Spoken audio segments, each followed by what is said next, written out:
Here we are on June 3rd, and 2014, and I'm quite excited to be here with a man I've just met, who I've heard a little bit, only a little bit about, but that little bit is from someone very special, whose opinion is very important to me, Divakar. And I'm now with Yonatan Shemesh. And how are you today, Yonatan? I'm having a blast. This is a great day. Thank you for asking. We're good. Okay. So we're, one of the few things I know about Yonatan is that he's spent considerable time with Native American people, which is a great, I have some good Native American friends who I love, and who've been important teachers and inspirations in my life. And so I'm very interested to hear also about that, and also about who you are, and what you do, and so on and so forth. First of all, your name, Yonatan Shemesh. You told me that when you were married in New Mexico, you and your wife had to agree on a last name because she didn't like Berkovich. Yes? Yeah, I was a Berkovich. You were a Berkovich. I'm actually still a Berkovich, but it's a middle name now, so it's not the name that I'm using. What does that mean, by the way? Do you know? Berkovich is, first of all, there's the Berkovich family, and it started somewhere in East Europe, and it was pronounced differently. I think Berkevitz or something like that, and I think it's son of. I'm not sure. Son of, yeah. Well, that makes sense. Yeah, Berkovich, but I'm not sure. I'm still studying the name, trying to figure out and getting some information about it. Okay, yeah. So you chose the name Shemesh, so it's Yonatan Shemesh, which means what? God gives son. God gives son. Yeah. And you know, in many ways, it's very much like a Native American name, which is no accident, I'm sure. And you were married in New Mexico. I was married in New Mexico to my wife. She's the love of my life. I knew her in the kibbutz in 1978, and that was army time, more or less. And she went back to the States. She got me into going to India, actually, to see my guru.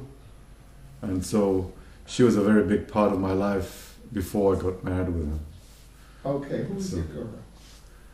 My guru was Muktananda and Guru Mai and Siddha Yoga, and I've been with them since 1980.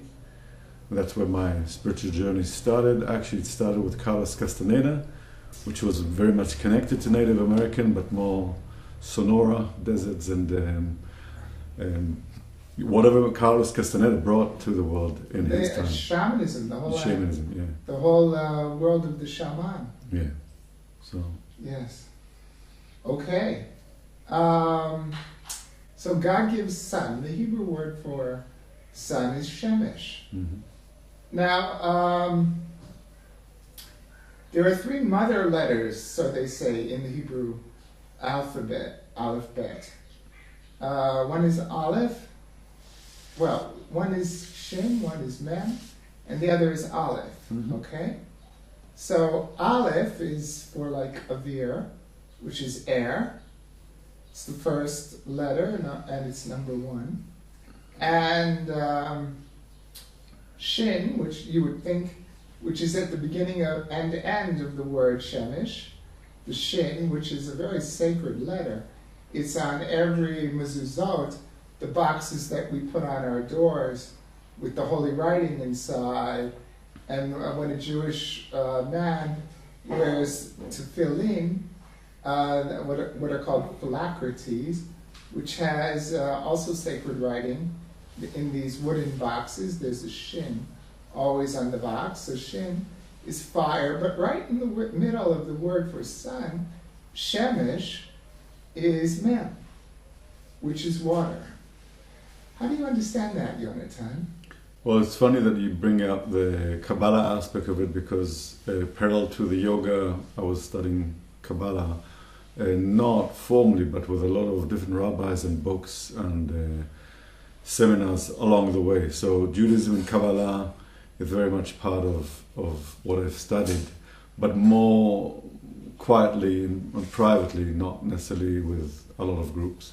So I did know about Amasha, or what I call Amasha, Aleph Mem Shin, and about what they stand for, the elements, and what they stand for the geometry. Like the Shin have the 3 dots, yes. And in the 3 dots on the third one you have the 3 lines with the 3 dots, which got to do with electricity, with the 3 powers, the power to give, power to receive, power give and receive in balance. Oh wow! Abraham, Isaac, Jacob in the middle, that's the tree of life. And then you have the Mem is water, the first letter. Mime. Mime, yeah, Yes. for Mime. Also the first letter of Moshe, or Yes. Moses. And Aleph, first letter of Adam. So, and you have the Mem of Adam too, but the Shin is also tooth. Shen. Because it's Shin, Yes. yeah. So, And it's also Esh, fire. Esh. So you have the Esh, but you have in the middle of it, you have Mem. But if you take Shemesh, so you have two fires and 1 water in the middle. Yes, and how do you understand that? Well, scientist says that some people gave me the idea that there is fire on the outside, but there's ice inside the sun. Well, as a matter of fact, I have heard that NASA has discovered. What they've discovered is that you have these spots on the sun. And they've discovered, apparently, that these black spots on the sun release huge amounts of steam, okay? Which, of course, is water. So they've discovered water all over the solar system and the universe, more and more, the galaxy. They're discovering water on the planets, on the poles. There's ice, so water is everywhere. And apparently, there's water in the sun as well, at least steam, not the liquid form. So, and it's like the Kabbalists knew that. So it seemed that they or knew the about ancient words, Hebrew speakers, yeah. or God. I mean, these words are, the Keys of Enoch says that the Hebrew letters are eternal ideas of God. And basic words, of course, will reflect eternal ideas of God. And so God knew, obviously, what was in the sun, at the center of the sun. Anyway, it's very interesting.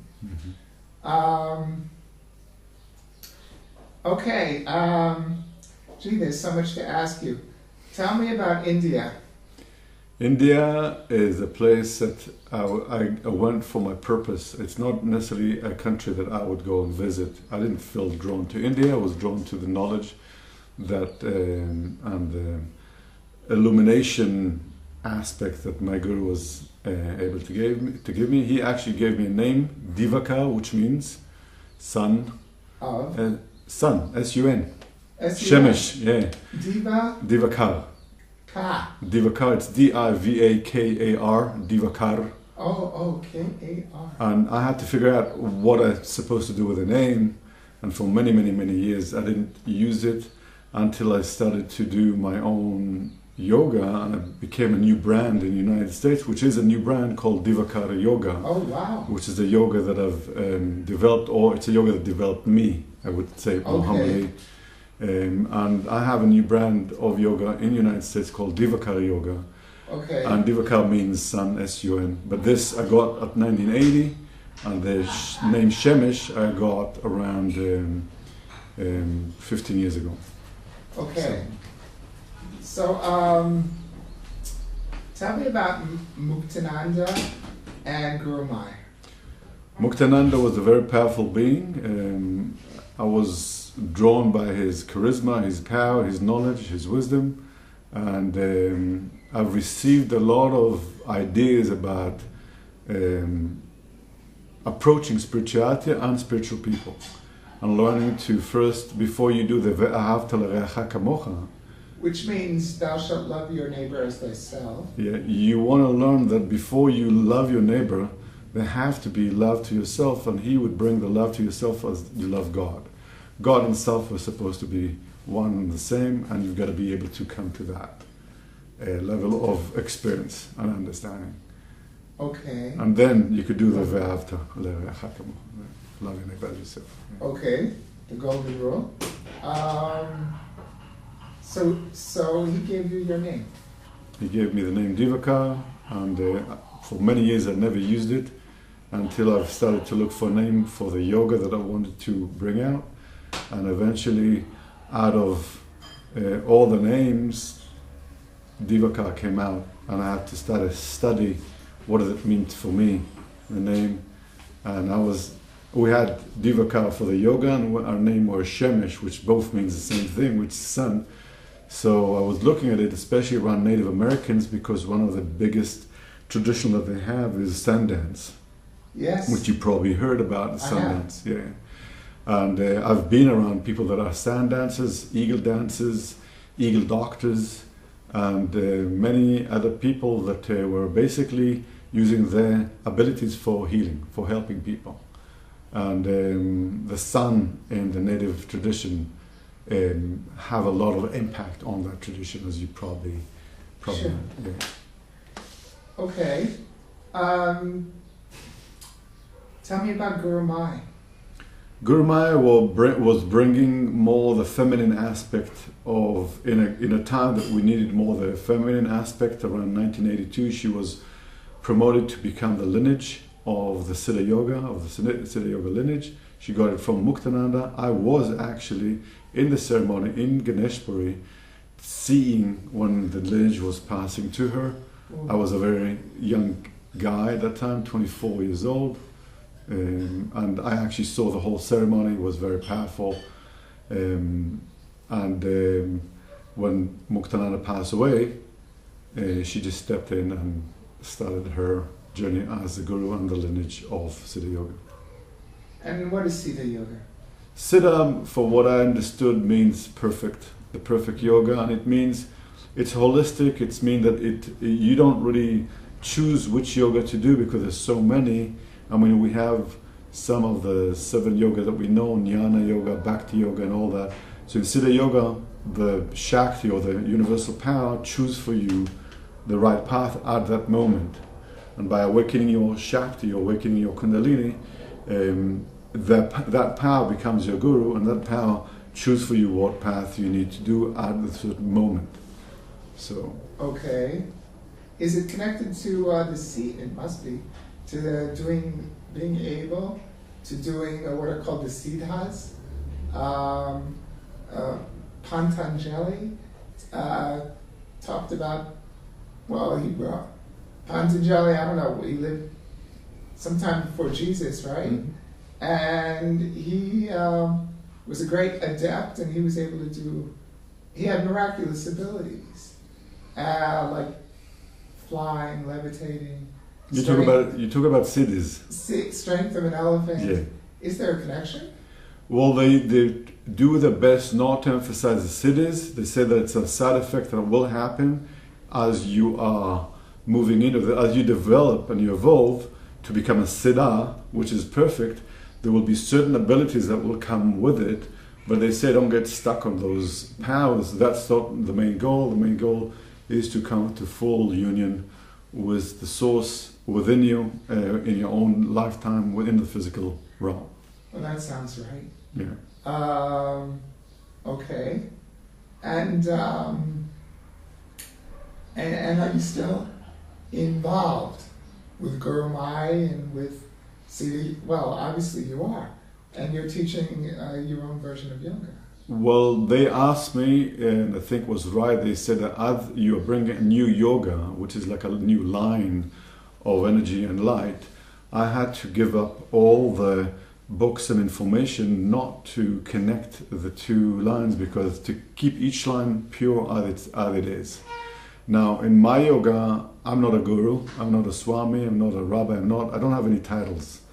The only thing I have is a relationship, and my part is to be like a gatekeeper. I was supposed to open up the gate for the information that comes through me to promote life, to help with life. And my part is I've been giving many hints that whatever I was giving from Siddha Yoga is done, the work is done. I've got to go and learn my things in a different way and connect it, and that's what's connected me. We spoke about Tellus. That was probably after doing a lot of Native American working with the United States magic, if you want to call it that way. It was promoting and preparing me to the next step, which is the whole Lemurian Tellus emergence that's happening right now. Very, very interesting. Okay, we had an amazing Swami visit us here once, named Swami Vishwananda, who has an ashram near Frankfurt. And he came with 49 Europeans, and it was a glorious, so full of light, a lot of them young. It was a glorious singing evening, and he's coming again in October or November, I think November. Not here, but to my friend Danny Carney Center, the Menorah Center. And now I know that Swami Vishwananda is in connection with Babaji very often, all the time, telepathically. Do you have a guide like that? And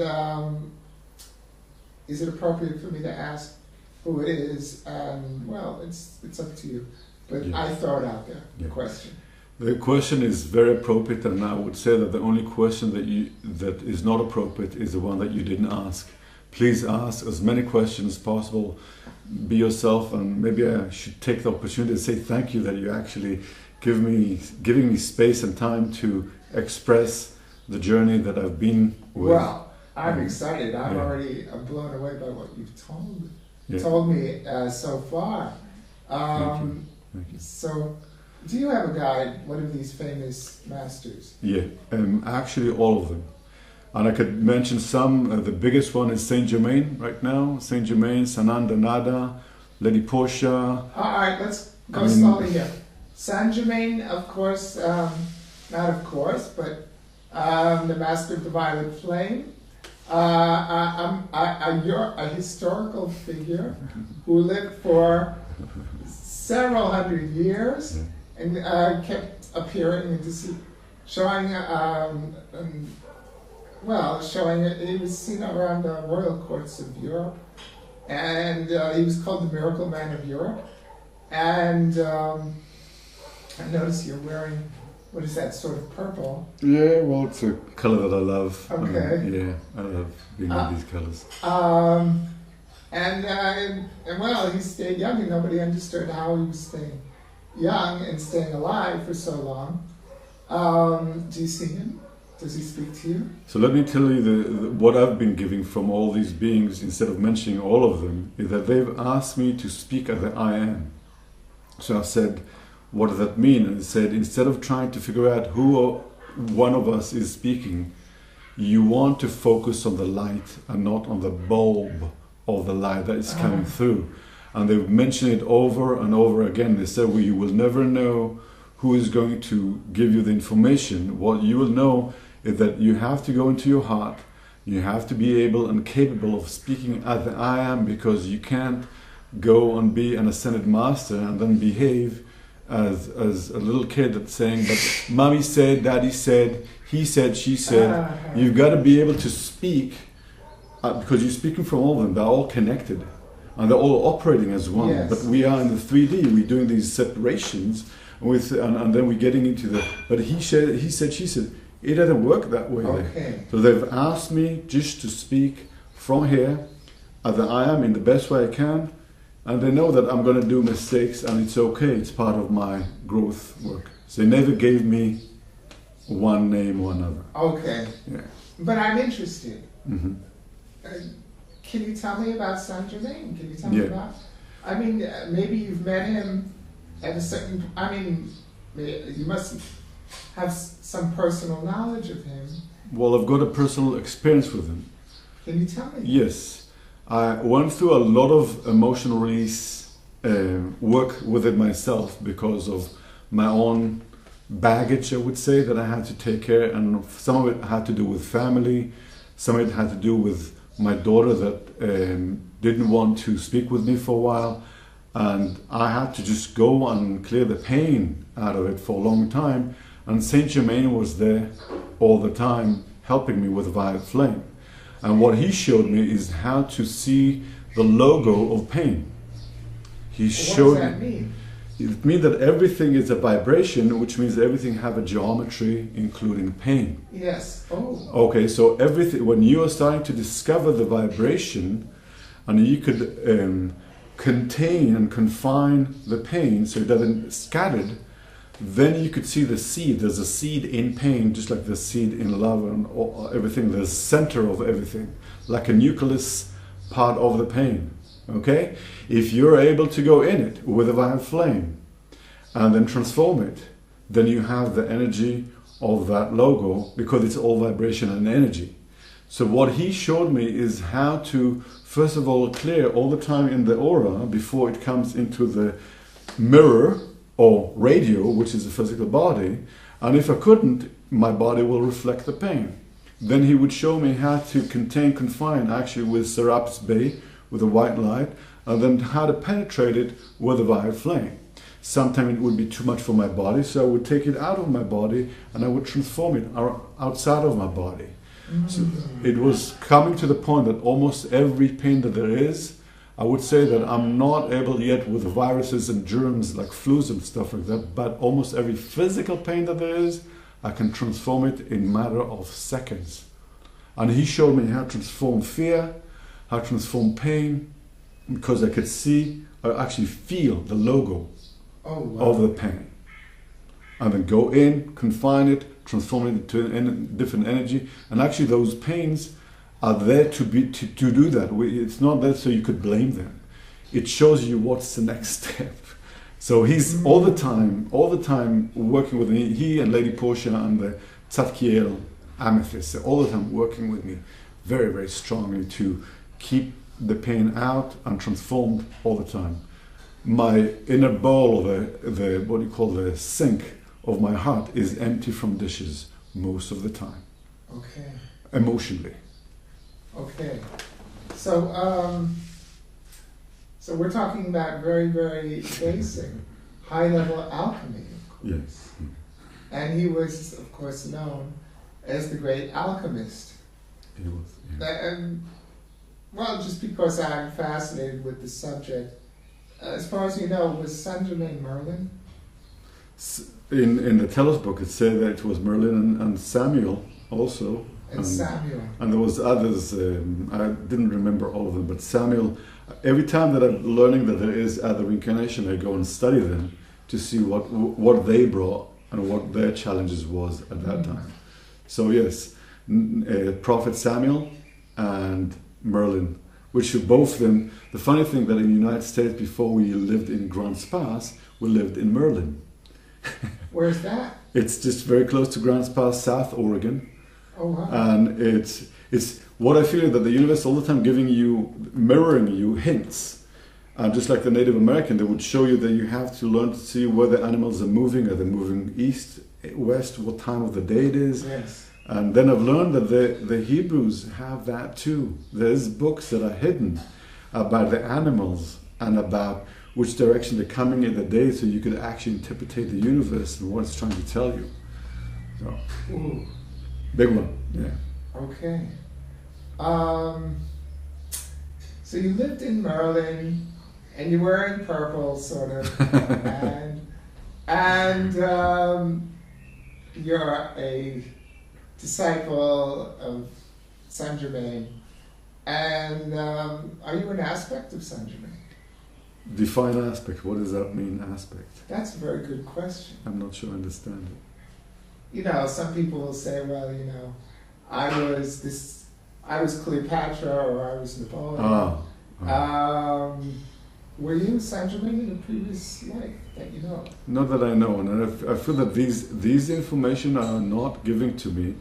In the city that I lived, where I was introduced to Saint Germain, there was a lot of work that people considered spiritual, and they were trying to figure out their past reincarnation.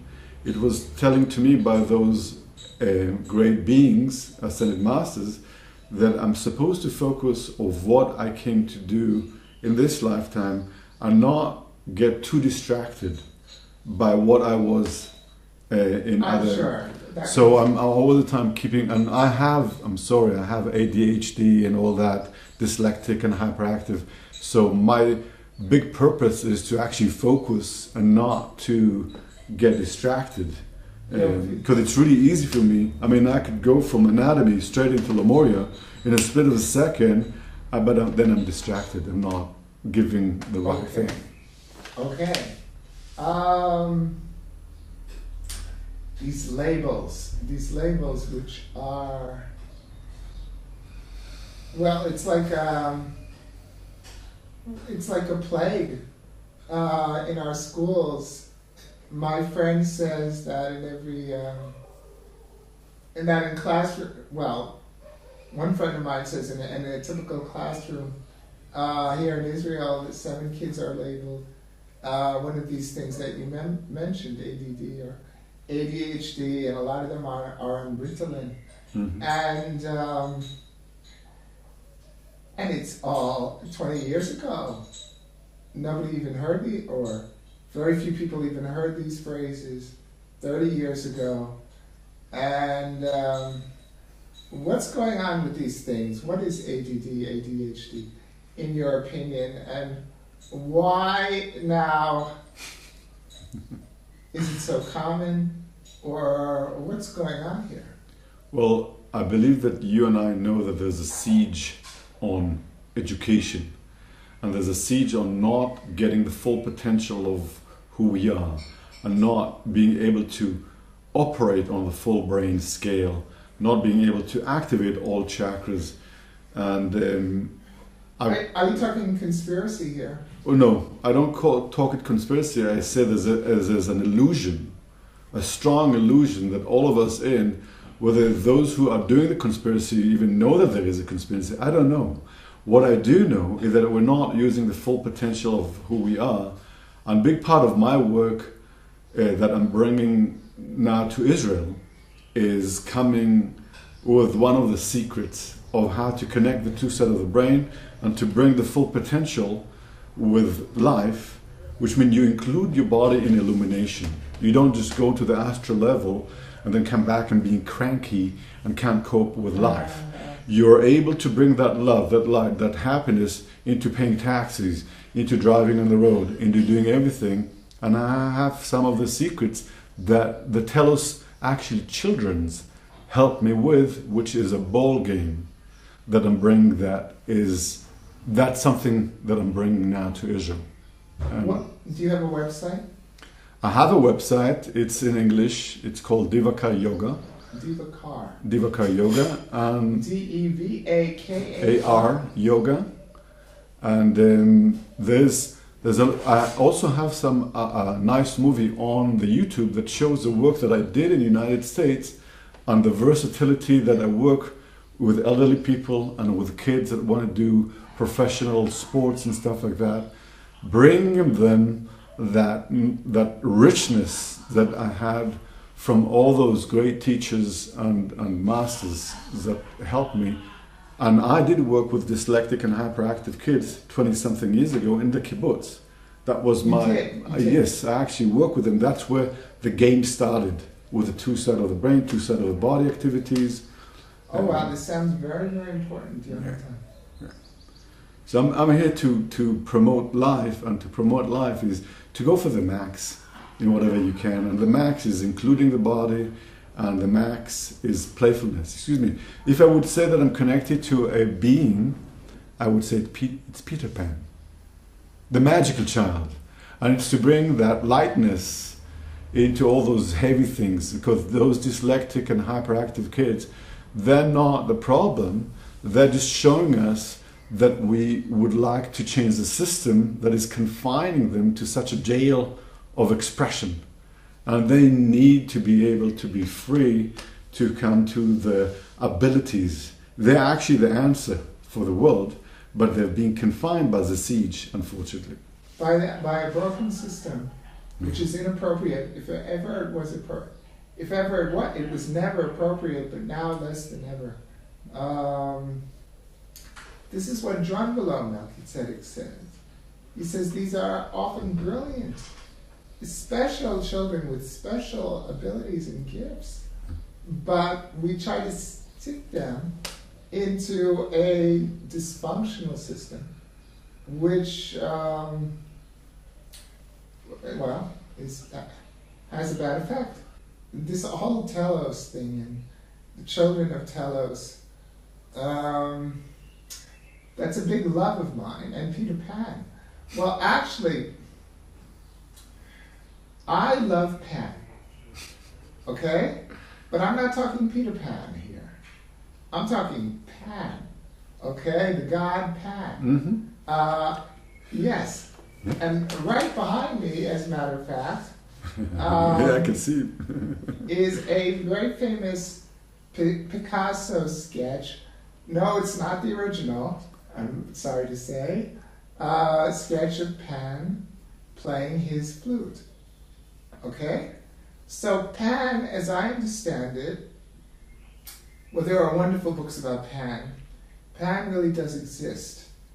There are wonderful books by an Australian man named Michael Rhodes. And Pan has been teaching him for years.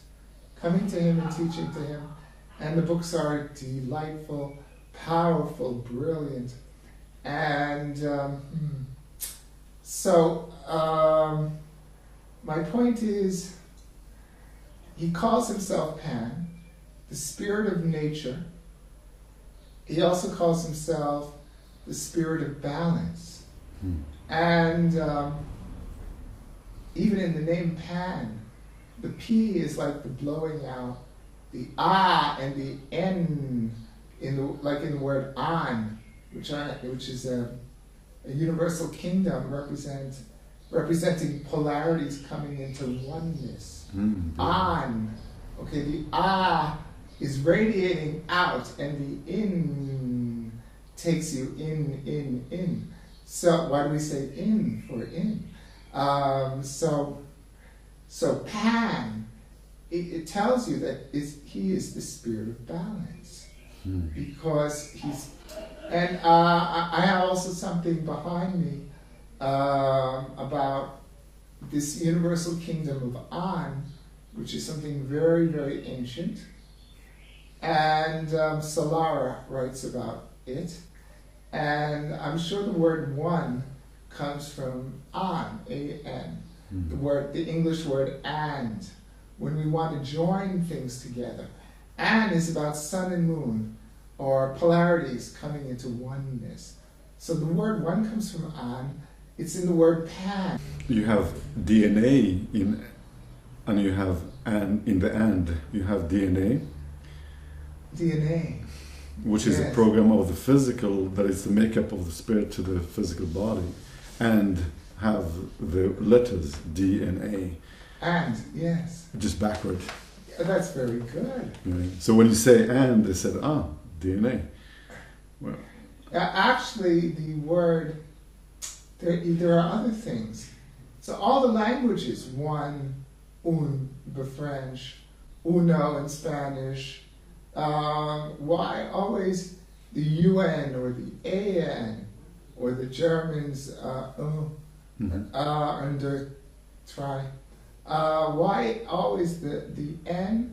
Because it's always the oneness is about the blasting out sound and the in sound which takes you in. So all of the European languages anyway, all reflecting of this word.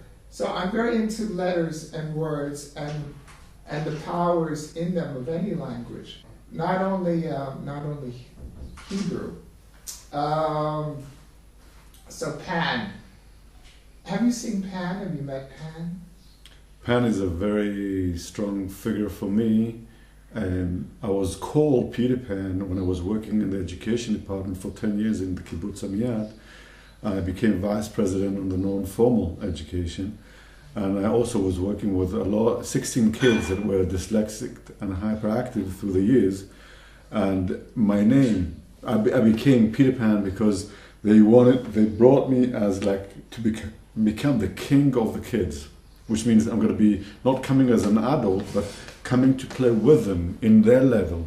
But when something needs to be done as an adult, I will step up, stop whatever it is, and then come back. But I would blend as to do what we call leadership by example. Okay. So, and the kids would call me Peter Pan. So I don't know, I have that connection. Well, you do have that energy. Incidentally, I am certain that the word fun comes from Pan. Yeah, Peter Pan. So you have this Peter Pan connection, and I can see this energy in you, which is a very nice energy. It's a joy energy, you know. And there's nothing more important than joy, as Esther Hicks says. We were talking about law of attraction, Esther Hicks, and the Abraham material a little while back, before we filmed. So, about Pan. Well, what about Pan? The magic of life, the magic of nature. Pan is he's like I say, as I understand, the god of nature. He's important in healing. He, as being sort of the overlighting deva of nature, or the spirit of balance, he has a key role in all healing. And when I say a god, I mean it in the sense of what's written behind me under his picture. In the Findhorn Garden, the Findhorn Garden is a very, very important movement and ongoing experiment in the north of Scotland, and Pan had a lot to do with it.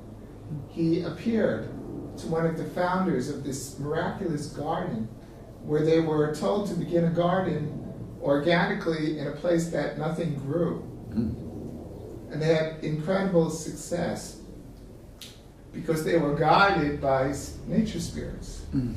And Pan appeared to the people at Findhorn, or at least to one of their leaders, and he said, "I'm Pan, a servant of Almighty God." So that's how he defines himself, as the servant of Almighty God. And I think for a Jewish mind, and the people with Jewish background, it's much easier than to say God or a God. And so he's like this angelic being. And have you met Pan? No. That you know I could feel things about the story, and I could feel his presence in the lightness that he have, in the playfulness that he have, in the willing to go to another adventure and facing adventure, without the fact that he's small. Maybe he looks small, but he's not. He's encouraging kids. But you're talking Peter Pan. I'm talking about Peter Pan. Yeah. Okay. But I don't have enough connection to Pan except the fact that I went to the Banyas, and Banyas. Yes. Banyas is very close to my kibbutz. It's a beautiful place in Israel. Yeah, and it's actually the way the Arabs would say. They wouldn't say Panyas, they would say Banyas.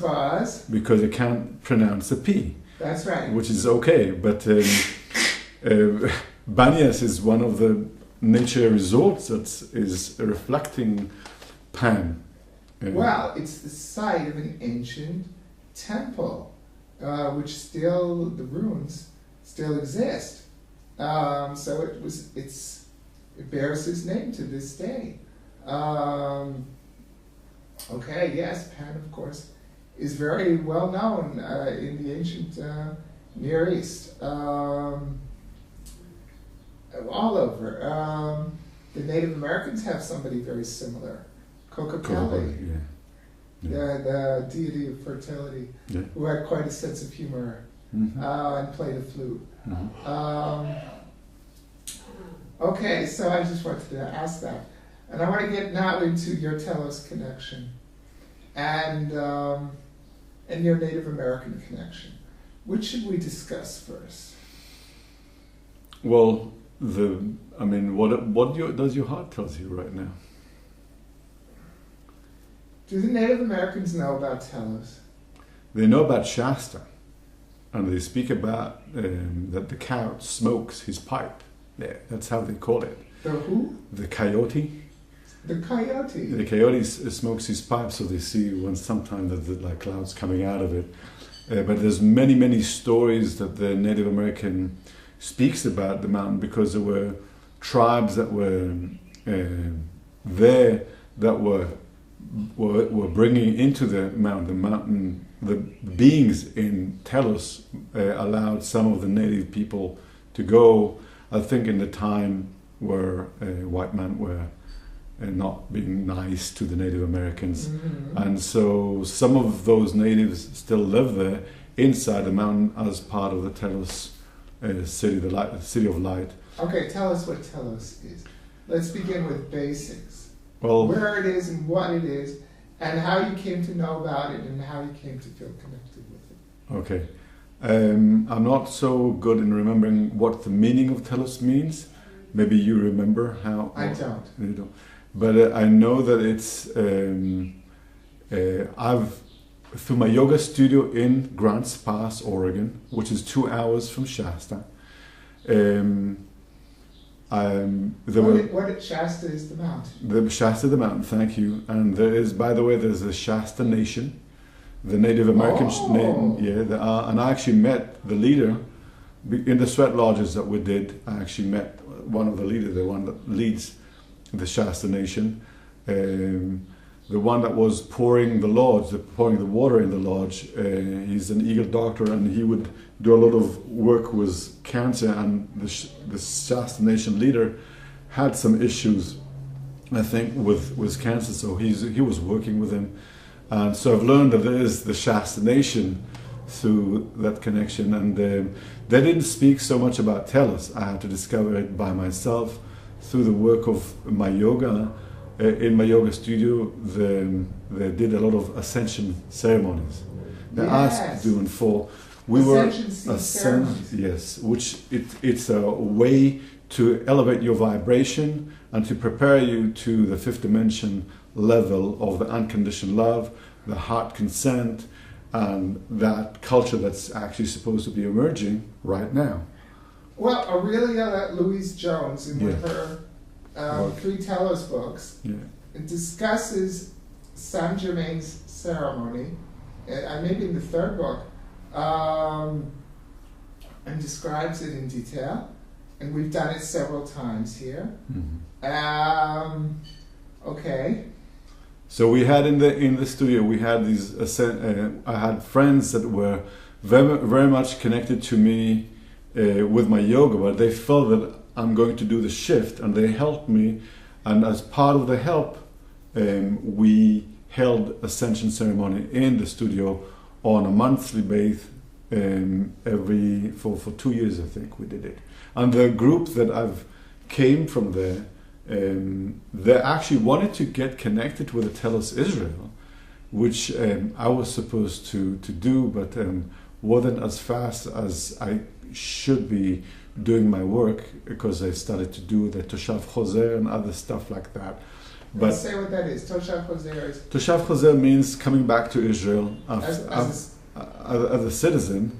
After I've been abroad over 2 years, and I'm going to get some rights out of it.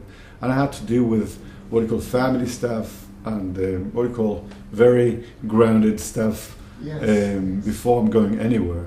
But I did connect with Ayelet. I did speak with Ayelet from the Telos of Israel, and some of the other people from Telos Israel. It just that I didn't really have the time to actually go and be with them physically, which I'm planning to do. Of course. Of course, yeah.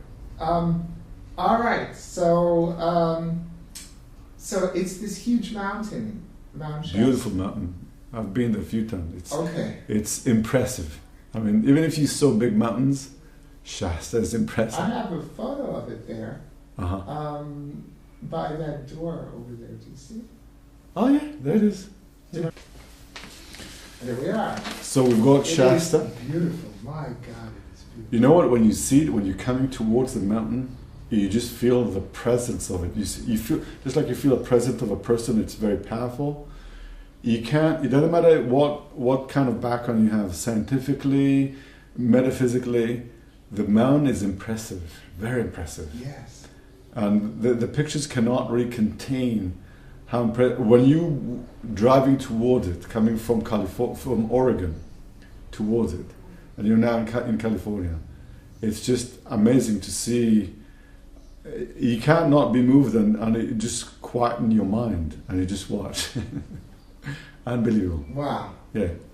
Okay, and this? And we have here, I've got Adama, and Adama is the one that Louise. Really, Louise Jones. Louise Jones, she was connected with Adama. Adama gave her all the information about Telos. He's the high priest in the City of Light, in the fifth dimension, in Telos.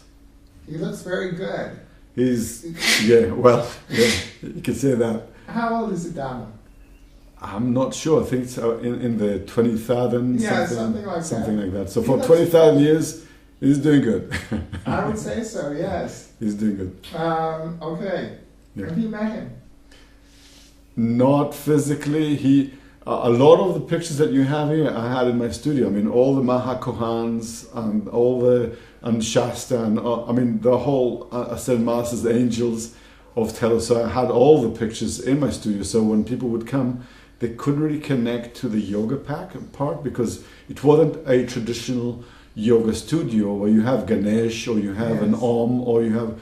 I mean, I had those things, but it wasn't the main thing. That I had a big picture of Saint Germain, really big, and so it was obvious that something different is going on here. Sounds like my kind of yoga studio. Yeah. Well, they were very much influenced me in the last, I would say, 7 or 8 years. That's where the new yoga came in, and the ball game that was helped me to do it. I feel that the kids of Telos actually inspired me, and the kids of Telos are 50 years old, by the way. Yeah, I know. I love that, and I'm in my 50s. So I say, well, I'm still a kid. I can behave like Me a kid. too. Yeah. Me too. To both of those. Yeah. So have you climbed Shasta? Have you climbed? I was in Shasta in the summer many times. Many times. I was 3 times, but it was always great. It's like it's very clear, very pure, very beautiful, very high place, and people from all over the world go there. It's known all over the world, Shasta. It's become. We have quite a strong Telos movement here in Israel. So it's thanks to Ayelet and some very God dedicated, loving people. And we are not alone here in Israel. Mm-hmm. It is a growing, powerful world movement. Yeah. Okay. And tell me about, and I came across the knowledge of Telos from Cryon. Okay, Cryon is like this angelic entity. He's channeled by a man named Lee Carroll, and there are many books of Cryon, and Lee Carroll travels the world, and the books have been translated into many languages now because the material is so good and it's grown. And they had a conference on Mount Shasta, and he talked about the city in the mountain, and he talked about Adama, Cryon, and this was back many, many years ago. And and we actually in our previous rented home before we got to this place, we did a Jerusalem Telos twin city ceremony. We are now in suburb of Jerusalem, but when I was in Jerusalem, we had a powerful ceremony. We had about 50 people Wow. Yeah, I Yes. think. Beautiful. And we did a Twin City ceremony, and Aurelia knew about it, and Aurelia talked about it. And did you know Aurelia Louise Jones? I didn't know her. I actually read all her books, and I'm still studying it. These are. I have actually in my suitcase the Seven Sacred Flame that I'm carrying with me, because it's becoming studying books for me. I all the time have As to they should be. feel that inspired to go and check one of the check it out, one of the Mahakohans, and just see what it tells me. Because as I'm reading it, I'm really connecting, and I'm getting some of the information, and always getting reminded that I'm not supposed to connect on the bulb of light, but on the light that's coming through. But I'm taking the information with me, and so there's always, and I've got pictures of Sananda and Saint Germain in my purse all the time. So I'm very much connected in that level. I'm not showing it, as you could see, even though I have a purple shirt, and you could notice it because you have your connection to Tellus. It's like I'm not Saint Germain. and Saint Germain. I'm not putting on myself any yarmulke or beads or anything that would show that I'm anything. Actually, I would very much into a blending thing, not to show anything unless you have something inside you that would feel that you want to be drawn to someone like me. I wouldn't try to convince you that I have anything. On the contrary, I would try to convince you that I don't. Allow you to go to here. If you're here, you're already going to see who I am and what I am. By the way, I hope Yonatan, if you're interested in doing work, we have a good place here, and also outside and also inside. So if you're interested in doing workshops and stuff, I would love to do workshop. I never really had a chance to tell you that I wrote songs in 5 languages. Songs? All the songs, over 50 songs, are to the Almighty, or to spirituality. Easy, beautiful. Okay, why do you feel that the children of Vitelis especially have been working with you? And tell me about them.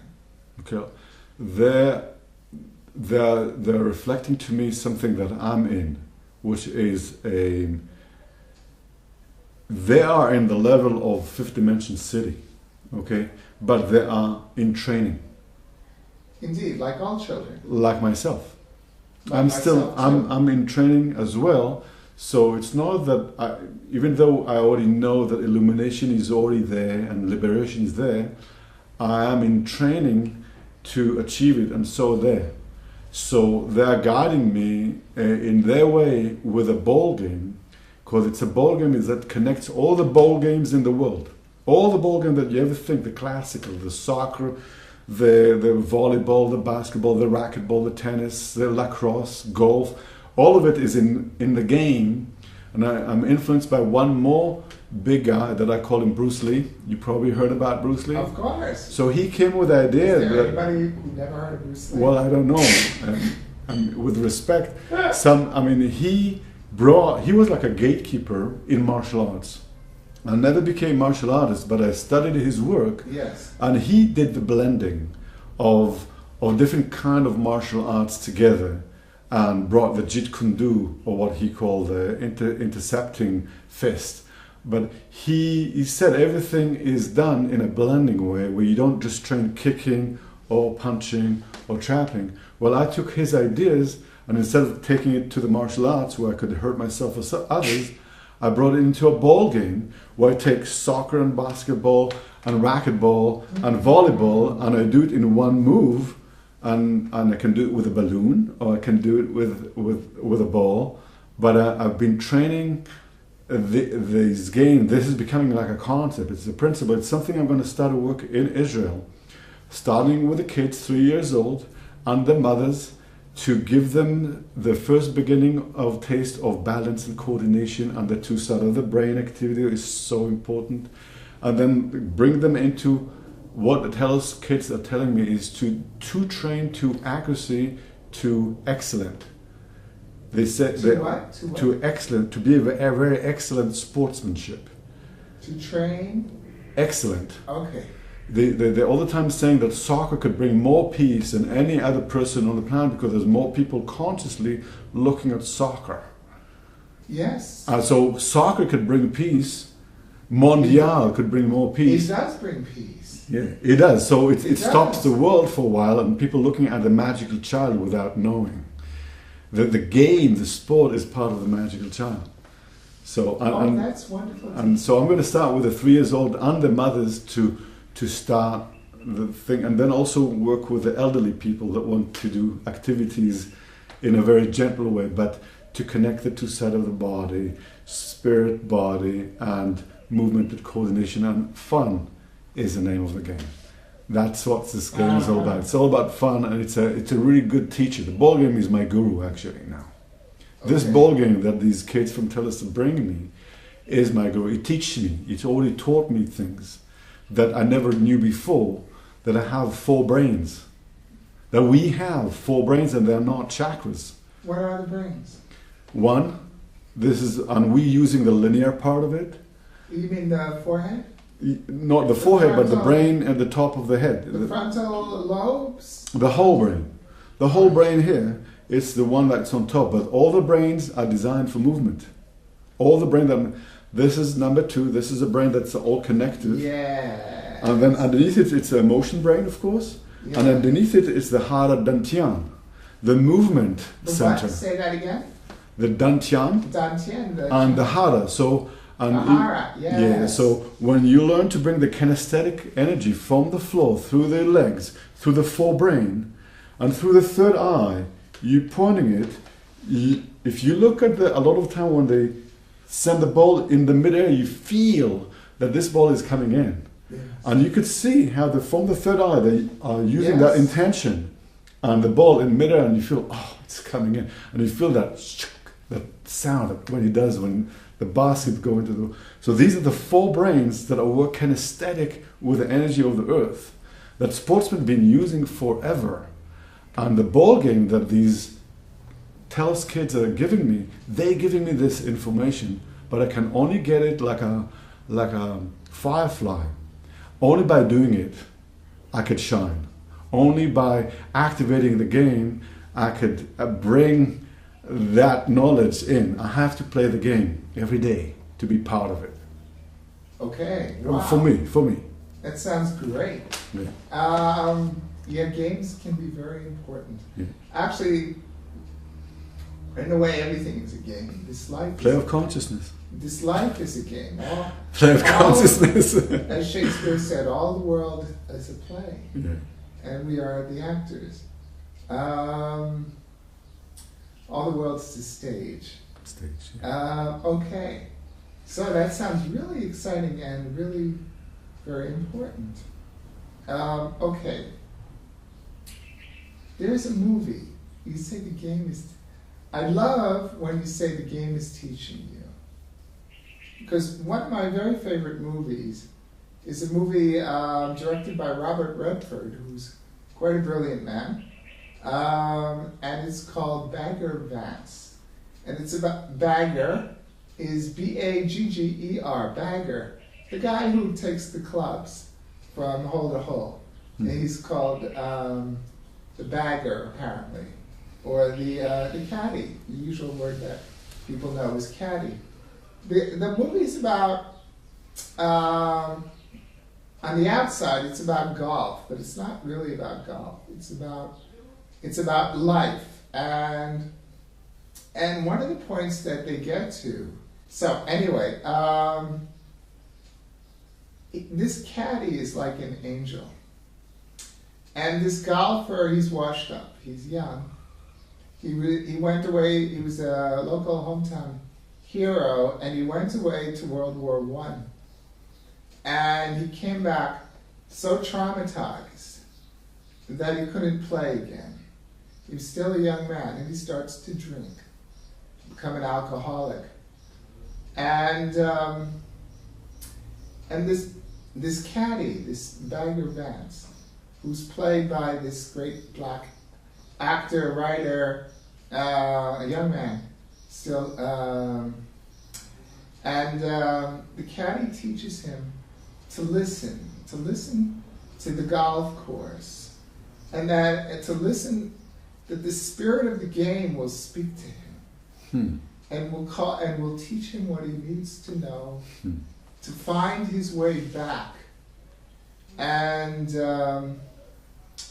it's such a mystical, powerful movie. It's also very humorous. And it's all about the spirit of the game being a living deva, a living being that you need to listen to become good at the game, to listen to the field, and the field will tell you about the next move. And always, it's endless, always listening to the field, to the deva, to the spirit of the game, of the moment, for the next move and the next play. So that's what you're reminding me of. I never heard of anybody say how to get. Well, maybe the game is teaching you, but the game is a living deva. It's an entity. Yeah. It is conscious, and one of the things that it taught me is the word responsibility in English. If you reverse it, it's actually the ability to respond. Indeed. And when you look at the game, when there's a ball coming at you, and you have to respond, it is your ability to respond to the game, but you are responding with four bodies. You have to. You're training your mind to unite everything for the ball game, and the ball is just a teacher. It's just the tool to do so. But to take the responsibility, and as you're reversing it into the ability to respond, the ball shows you how you respond to life. Yeah. Timing, rhythm, which limb to use, because we're using the whole body, and you can't use more than twice a limb. You have to go to the other, so the whole body have to reorganize for it. And when you're starting to use the whole body, it teaches you quickly how to operate on more parts of the brain. And then things start to come to you, intuitive starts to come to you, because you're not working on just the linear with the right hand, or the right leg, the powerful leg, but you learn to organize the whole body and the whole brain for it. The ability to respond to the game and to life. Yeah. It's big. For me, you can see that I'm getting enthusiastic just about the game. But that's my mojo, that's my essence right now. That's where everything brought me, the whole Telos thing brought me into that game. Wow. Yeah. Okay. Movement. Life is movement. Vibration. At a game. Yeah, at a game. Okay. So, wow, I really wish you success. Yeah. Okay, so, again about Telos. And you feel that the children are teaching you, the children of Telos have given you this game where it's a co-creation, everything is a co-creation. And what about in the books of Aurelia? She says there will come a time when the fifth dimensional beings of Telos, she says they have been waiting.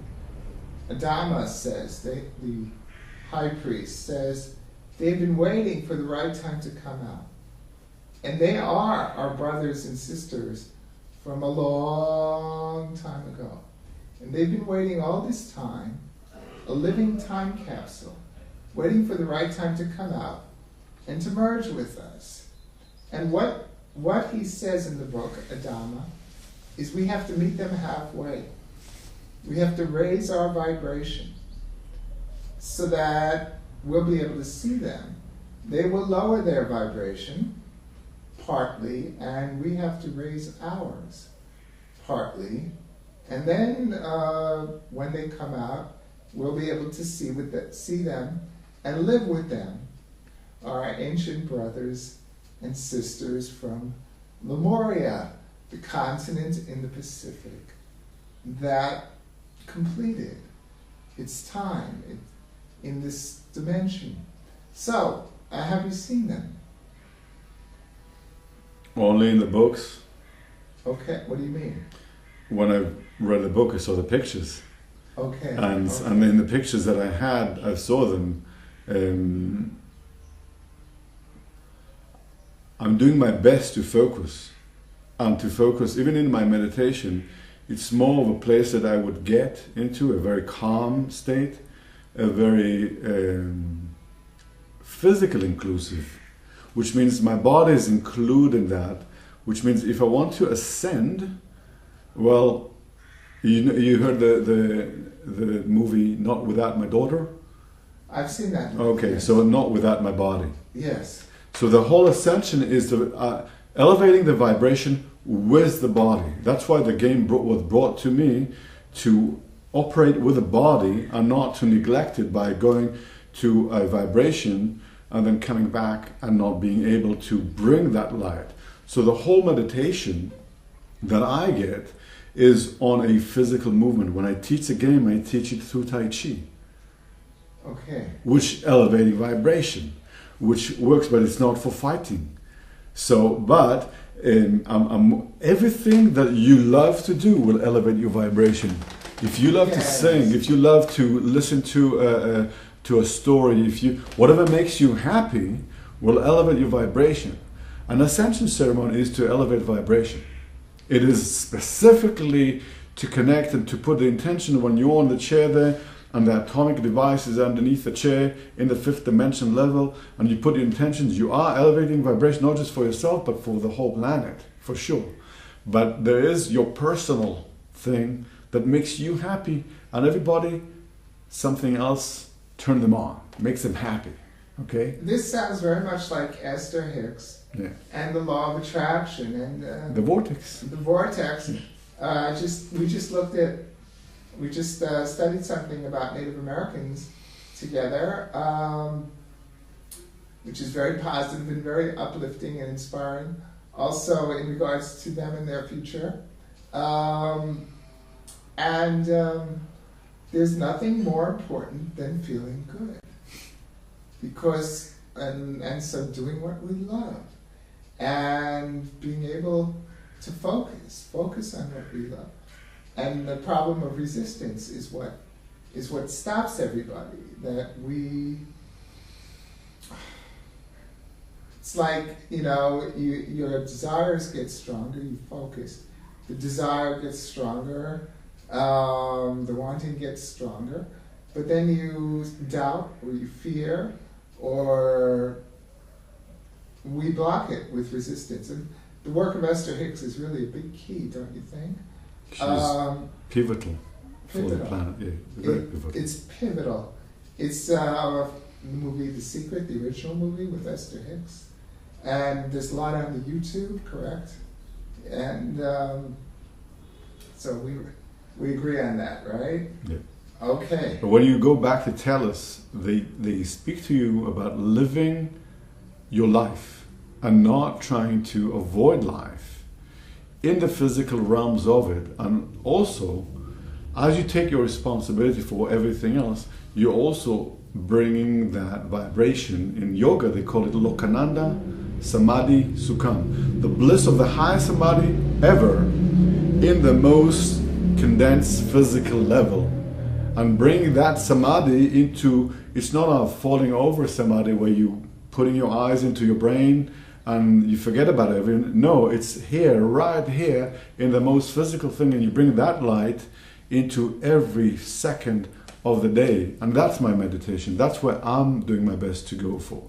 It's in the physical realm, to bring the physical, because one of the things that I've learned with Tellus is that we neglected, we didn't like the physical. We all the time we think that it could be nice without the physical. But there's a reason we're here with the physical, and it's to bring that love, that light, that beautiful vibration into the most physical thing, the most condensed, and bringing that 5th dimension into and it's by what makes us happy. Anything that makes you happy in the physical realm, that's it. It's like you're anchoring that love and light. Even if it's drumming like a Native American doing a powwow, or if it's like watching basketball for some people, or for some people it's going dancing or swimming, or some people they play bridge, and they're happy as they could get. You bet. Yeah. You bet. Okay. Well, let's talk about Native Americans. What tribes have you been fortunate enough to interact with? First of all, it's good to say that they love to be called nations and not tribes. Even though they're a tribal culture, they call themselves nations. Okay. And there were around 500 nations of 50 million strong before the white man came in. Yes. I was introduced to my wife teacher, which was a Shelagi, which we know as Cherokee. Oh. They're not called Cherokee, they're called Shelagi, but the white man couldn't say it, so they called him Cherokee. Now we have a Jeep called Cherokee. Yes. Yeah. So we and this man, which he asked me not to mention his name, so out of respect for him, Certainly. he would speak about magic. He would say there's the Jewish magic, there's the Christian magic. He would call about the manifestations of whatever magic. That's how he would talk about it. And he was a Cherokee, and he was taught Kabbalah in the 50s in his reservoir by rabbis that came from LA. Named? He wouldn't say. Okay. He wouldn't say. But they brought him some books that are very rare books on the planet. And he taught my wife. I mean, my wife couldn't learn about Kabbalah. That's the funny thing. Until she met him. She wanted, but the rabbis didn't like. In the old days, I'm talking about 20-something years ago, 30 years ago, they wouldn't allow her to learn about Kabbalah. So that Native American master actually taught her Kabbalah and introduced her, because those rabbis from LA told him that his payment for them will be teaching Jews that will come his way later on. Wow. In life. So that was one of the, and he spoke with me, and I spent some time with him, and I saw him. He's now mature. I don't like to say elderly, but he's mature, in the 80s or something, still alive. And I've met some Lakota people, Okay. which very traditional, very hardcore sun dancer and eagle dancer. And you want to know that in the native, there's no, in the native people that I work with, they didn't work with any ayahuasca or mescalito or all that stuff. They worked purely ceremonies and getting into those vibrations without any chemistry help. Okay. That's how they did it, and I appreciate that, because they show me that the Almighty Source, He does not need all sort of help, chemistry to get to this level, just an intent and an effort of your part with the help of a mentor, and you get there, and it's true, it did happen for me. The last one is still a very good friend. I can mention his work. His name is Nick Hall. He's from Grand Spas. He is an eagle doctor, and he helps people with cancer. He cured himself from cancer with some ceremonies and a wild cucumber. What? Wild cucumber. He ate wild cucumber? It's not something you eat.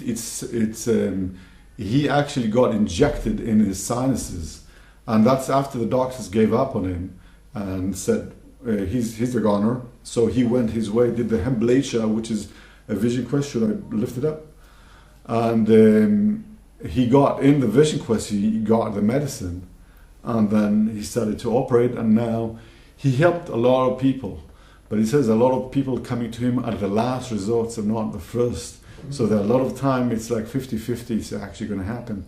But he had quite a lot of good results. He was a neighbor, the same neighborhood, and he allowed me to be in his sweat lodge. It was like a trade because he needed some body work. I'm a licensed massage therapist, and I was giving him body work to help him recover for his knees. He is also a traditional dancer in the powwow. And after I worked with him for 2 months, he was able to get second place in the powwow. after he recovered from his knees. And so we became very good friends. And actually, his wife is taking care of my dogs in the United States now, while my wife is here in Israel visiting. So we're very much connected still. Yeah. Okay. I know a man who wrote a book and who's blessed the brit of my first son, and is a very special, important man. His name is Shuki Ben-Ami. And Shuki, he never realized it, but apparently his mother was a Lakota. I read the book. You read the book? Yes. I love it. The splintered feather. Splintered feather. Notzash Su'a. Yeah. I love that book. It's beautiful. Shuki is does mediation work between the nations, the different native nations. And his mother was Lakota, like I said, and he's very connected with the Lakota, as I understand. And in the book, he talks about native nations that have customs that are very similar to Jewish customs. And some nations will have the belief and will say that they are tribe of Israel, one of the 10 lost tribes of Israel. What do you think of all of that? Have you met any of that in your different interactions? Have they talked with you about that subject, the Native Americans? Actually, I read a book, it's about the Cherokees, that shows the different traditions, the Jewish tradition and the Cherokee traditions, and how there's so many similarities.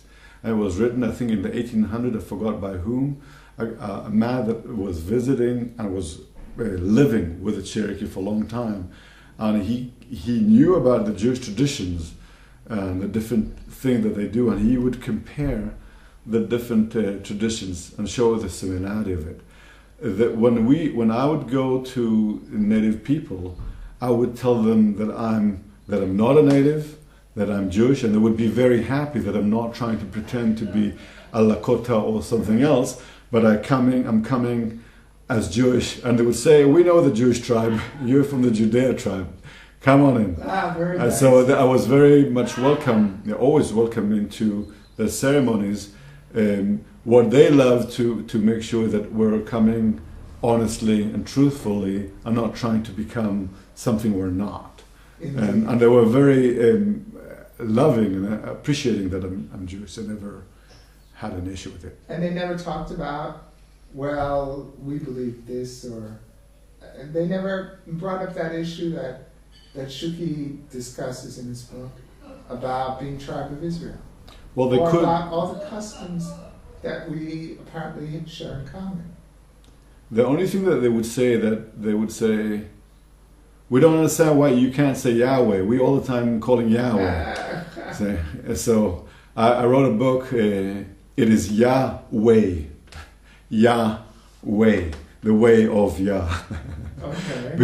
In respect with these people, I would tell them that in the Jewish tradition they would say the letters, because it's not a name that you actually pronounce, it's a letter that you scan as geometry that works on your DNA. That's my background from Kabbalah. It's a word that you scan as geometry. Yeah, because it interactivates a certain part in the DNA, not just for the Jewish people, but anyone on the planet. What do you mean it's a word that you scan as geometry? What does that mean? It means that the geometry of that word is a vessel of light that works and operates on your DNA just by scanning, just by looking at it from right to left. Or imagining it in your body.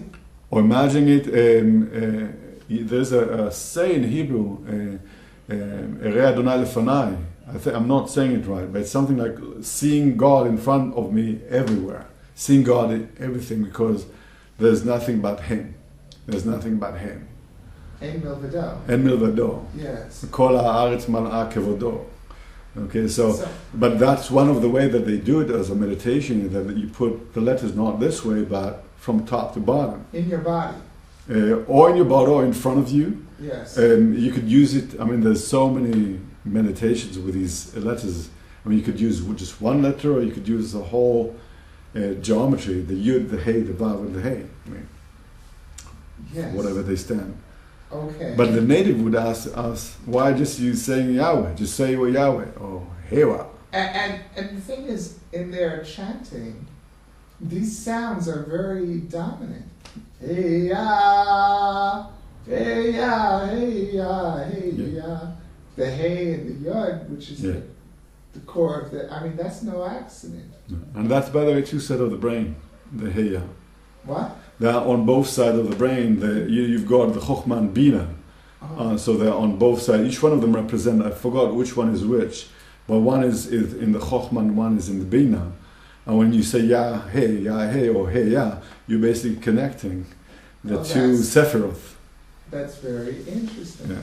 Sphira being like the chakras, the energy. Well, they're not like chakras, it's on sapphire. They're like fire of the. I mean, if you know about the tree of life, you know the geometry of the tree of life. So the chakras are in the middle, and the tree of life is the geometry that goes. So you have Chokhmah and Bina, and each, I think, Ya is in the Chokhmah and Hey is in the Bina.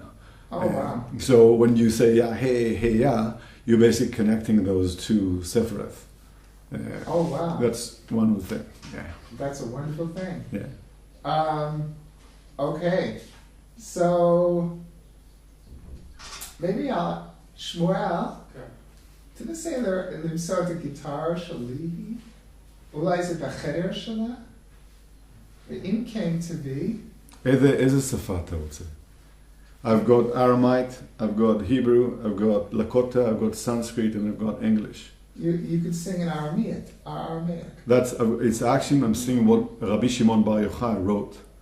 I'm very curious about that. Okay. So and the Lakota. So I'll do the Lakota as well. Yeah. Yes. Yeah. And the Lakota is actually inspired in the end of the book of Shuki Ben Ami. He have a little dictionary of Lakota words and how you pronounce it.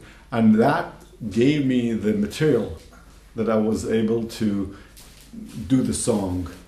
I mean, part of it comes from that book. Okay. So that's connected to Shuki Ben Ami. God bless his soul and his work. Maybe you should meet Shuki. In the right time, in a good time, everything is possible, yeah. Let's think now about the Hopi. Have you met the Hopi? I read the stories and I was giving many time. Tell me about it. So you haven't met Hopi? No, but my mentors would speak a lot about the prophecies. And it's very much like the Telos prophecy, is it not? Well, the Cherokees have prophecies, the Lakota have prophecies, and the Hopis have prophecies, and all are very similar. Very, very similar. Oh, well, that's good to hear. Yeah, they're not. It's everybody have their connection on the spiritual level, and I feel that Ariella Louise Jones, she was like a gatekeeper. She just opened up the gate to the possibilities, and she's like, it's like now gathering and centering all those traditions that were out there. And bring us to a full focus about the possibilities that the Telos and the Laborin are bringing up. And it's not, it seemed that we're supposed to go and meet them and all that, but that will happen in its right time. We're actually getting encouraged to go back into our heart and to live the promise that we made before we came to the planet. Because each one of us have a light that only we could bring, the Yechida from the Neshama. You've got Nefesh, Ruach, Chaya, and Yechida. And the Yechida is your uniqueness, like what you're doing here. That's what you promised before you came to the planet, to get all these people to be introduced on And so I thank you from every part of my heart that Ah, you're doing that's it, because great. Yeah. without you, people like us would be not heard necessarily. So thank you. But every one of us have a promise. My promise is a ball game that I'm bringing. It's just a ball game, but it's like, not just a yeah, ball game. yeah. It's not just a ball It's game. not It's just- play of consciousness coming in. Yes. Yeah, Okay. What about the Hopi prophecy prophecies. of the blue star? Well, you talk about the comet that could destroy Earth or something like that. Well, what is the blue star? Well, from what I've heard, What did the other tribes? Do they have something like a blue star in their? well, they speak about it's. They speak that it's consciousness. Whatever we're doing now is affecting the mirror. The mirror is the physical universe. Okay? Yes. So the blue comet, the blue star, is there to remind us that we're not going the right direction. If we're not waking up, if we're not taking 100% responsibility on our entire life, planet, and universe, then the blue star is there to remind us that it's there and it could do what needs to be done if we're going that direction. And it could come into the earth and blow itself and the whole life on it as well. Well, this angelic entity who is very famous through the internet and through all these books, Cryon, he says in 1987, they took a test of all the people on the earth. They read our vibration, and if we had not passed that test, we would have met the blue star in a very unpleasant way. Just so you know, we had a few tests before that too. Yes, and according to Cryon, we passed Yeah. the test in 1987. So all of that Nostradamus, end of the world, Armageddon scenario was, we chose a different potential. Yeah. So, okay. There's not one future, and the future is like a navigation system that works on your intentions. And if we change one little bit, it changed the whole future, and it seemed that we did. It seems that we did. But it's not over yet. No. I think both of us know it. Each one of us still have to bring our 100% in helping the elevation of vibration. Yes. And we still could use the help of all those sleeping masters, they call them. Yes. Because we like masters in disguise for something else. But each one of us have to bring that light, that uniqueness, the yechida of the soul that we promise to ourselves and source. And every day we have a chance. Every day we could do a little bit more good and elevate vibration.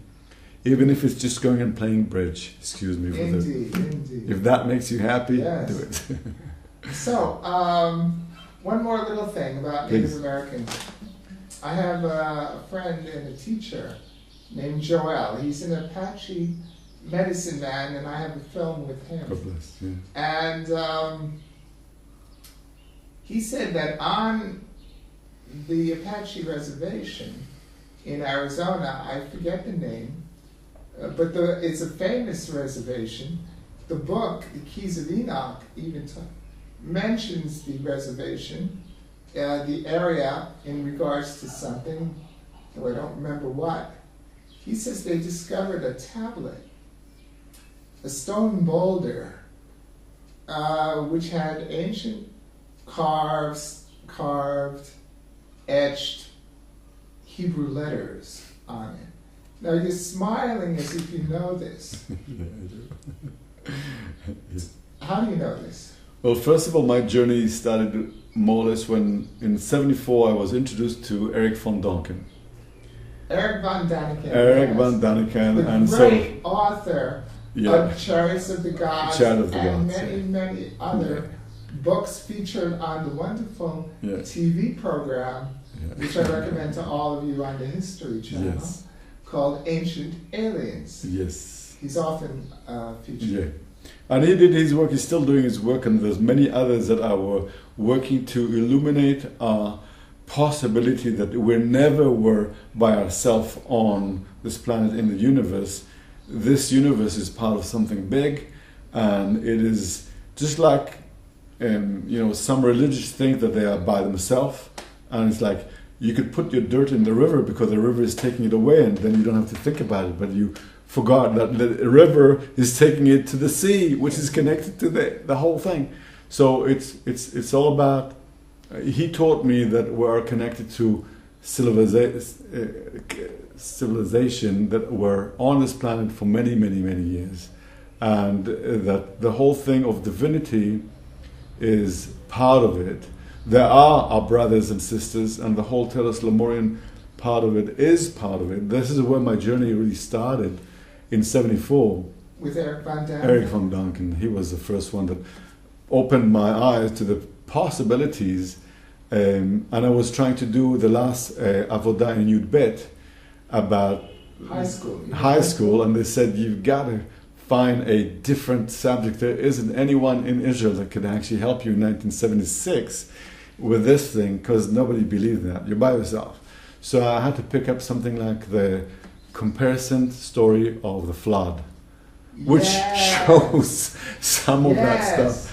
And I did that work, and you could still see a lot of work in the TV that they speak about that the flood were actually happening, and everywhere on the planet, all cultures know about it. And when you go back to the Hopis, they speak about the flood that could come back again and wash us away if we're not taking care of our dear Mother Earth, Virgo, Gaia, Tara, Ima Adama.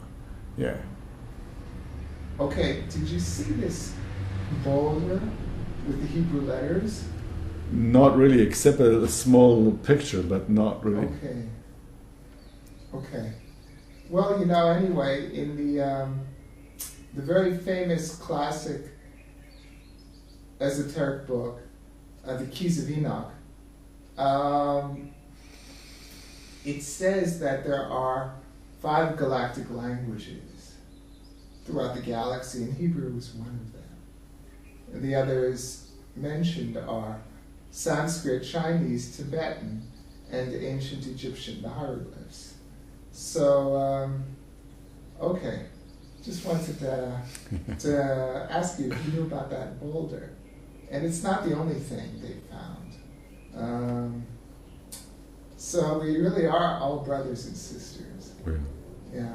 We're all connected, and we have more in common than we perceive because of the illusion, because the Maya that's coming down. Now, love is winning. It's good to say love is winning every day, because it is winning. And sometimes love brings stuff up, and that's okay. Then we take care of it. But love is winning right now. I wouldn't be sitting here getting interviewed by you unless love is winning. So love is winning. Love is winning.